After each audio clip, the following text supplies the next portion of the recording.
नमस्कार मित्रों, एक और कहानी के माध्यम से आप सभी को कुछ बातें बताना चाहूँगा कि दो मित्र थे, दोनों साथ-साथ पढ़ाई करते थे। एक राजा का मंत्री बन गया और एक नाविक बन गया। ईश्वर ने एक दिन चाहा तो एक दिन राजा का मंत्री जो कि एक साथ पढ़ते थे और नाविक, ये दोनों एक साथ बैठ गए क्योंकि राजा को कहीं भ्रमण पे जाना था।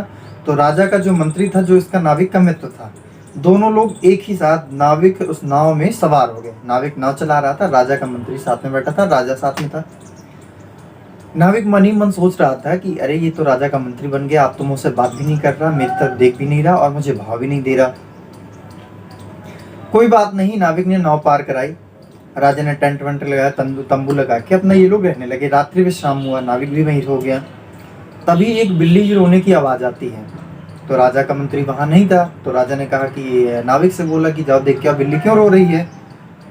तो नाविक गया तो देखा उसने कि बिल्ली रो रही है। तो फिर उसने बताया कि बिल्ली इसलिए रो रही है कि उसे ठंड लग रही है। राजा ने पूछा तो बिल्ली क्यों रो रही है, कैसी है बिल्ली।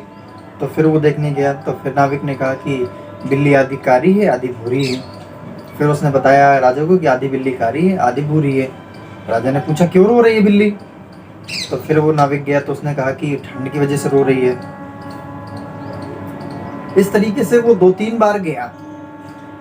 लास्ट में उसने कहा कि तो उसके बच्चे भूखे हैं इसलिए रो रही है। तो बच्चे क्यों भूखे हैं। ऐसे करते 3-4 बार जब राजा का नाविक गया, तभी अचानक से वहां राजा का मंत्री आ जाता है। तो राजा का मंत्री बोलता है कि क्या हुआ महाराज। तो वो बोलता है कि बिल्ली रो रही है और पता नहीं क्यों रो रही है। तो राजा का मंत्री वहां जाता है और बिल्ली को ओढ़ने की व्यवस्था करता है, उसे खाने की व्यवस्था करता है, उसे ठंड से कुछ ना कुछ ओढ़ने की व्यवस्था, उसके बच्चों की व्यवस्था करके आता है और बताता है कि बिल्ली आधी काली थी आधी भूरी थी और वो उससे ठंड लग रही थी, उसके बच्चे भूखे थे इसलिए वो रो रही थी। तो इस कहानी का सार यह है कि हमें अपने जीवन में जो भी कठिनाइयां आती हैं तो हमें उनका निस्तारण स्वयं करना होगा। बार बार ऐसा नहीं चलेगा कि पूछ कर आते हैं, देख कर आते हैं कि क्यों रो रही है, क्या हो रहा है, कैसे हो रहा है।